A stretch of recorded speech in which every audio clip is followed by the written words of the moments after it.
ఆ కుటుంబాన్ని కాపాడే పరిస్థితి లేకుండా పోయింది. అధ్యక్ష, ఇక్కడుండే మహిళలు చూశారు, ఇప్పుడు కూడా అదే సమస్య నాకు కనపడుస్తూ ఉంది. నేను ఆ రోజు ఇదే కుర్చీలో చెప్పాను అధ్యక్ష, మీకు జ్ఞాపకం ఉంటుంది. నాకు జరిగిన అవమానం నా లైఫ్లో ఎప్పుడూ బాధపడ్డా, ఒకే రోజు బాధపడ్డా, అదే చివరి రోజు అనుకుంటున్నా. ఆ రోజు వీళ్ళు చేసిన అవమానానికి ఇది గౌరవ సభ, ఈ సభలో నేను ఉండను.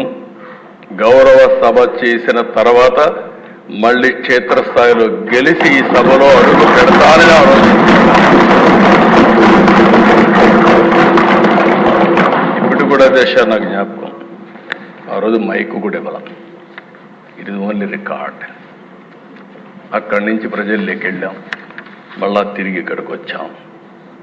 అధ్యక్ష, ఇదే కాదు, ఎంతమంది ఆడబిడ్డల పైన, గౌరవంగా బ్రతికే ఆడబిడ్డల పైన ఎన్ని విధాలుగా సోషల్ మీడియాలో పోస్టింగ్స్ పెట్టారు, ఎన్ని విధాల అవమానం చేశారు, ఇప్పటికి కూడా ఎన్ని విధాల అవమానం చేస్తున్నారు. కడాన అధ్యక్ష, ఒక రాజకీయ నాయకులపైన కానీ ఎమ్మెల్యేలుగా ఉండే వ్యక్తులపైన కడాన అధ్యక్ష ఎన్నిసార్లు పవన్ కళ్యాణ్ గారిని వ్యక్తిగతంగా విమర్శించారంటే మామూలుగా విమర్శించడం కాదు, ఫ్యామిలీ పరంగా విమర్శించడం, ఇలాంటివి చూసినప్పుడు చాలా బాధేస్తుంది అధ్యక్ష. ఈరోజు కుటుంబ సభ్యులపైన నీచంగా మాట్లాడడం, ఇంకో పక్కన ఆ రాతలైతే భరించరాని రాతలు. మనం అందరం మనుషులం అధ్యక్ష.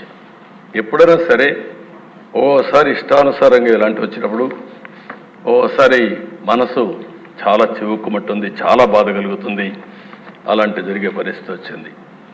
ఇంకో పక్క అధ్యక్ష, అలాంటి అరాచక పాలన మీరు చూస్తే బాధితుల్నే నిందితులు చేశారు.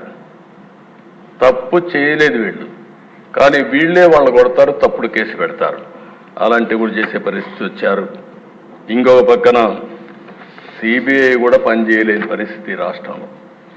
నేను అడుగుతున్నాను అధ్యక్ష, ఇప్పుడైనా సరే ఢిల్లీకి పోయారు, ఓ కిల్డ్ బాబాయ్, ఇది నా క్వశ్చన్ ఫస్ట్ అనేది, ఇప్పుడు అడుగుతున్నా మళ్ళీ, ఓ కిల్డ్ బాబాయ్ ఎవరు సమాధానం చెప్పారు? విజయ్ కుమార్ రాజు గారు, విష్ణుకుమార్ రాజు గారు, మీరు చెప్పాలి ఇప్పుడు.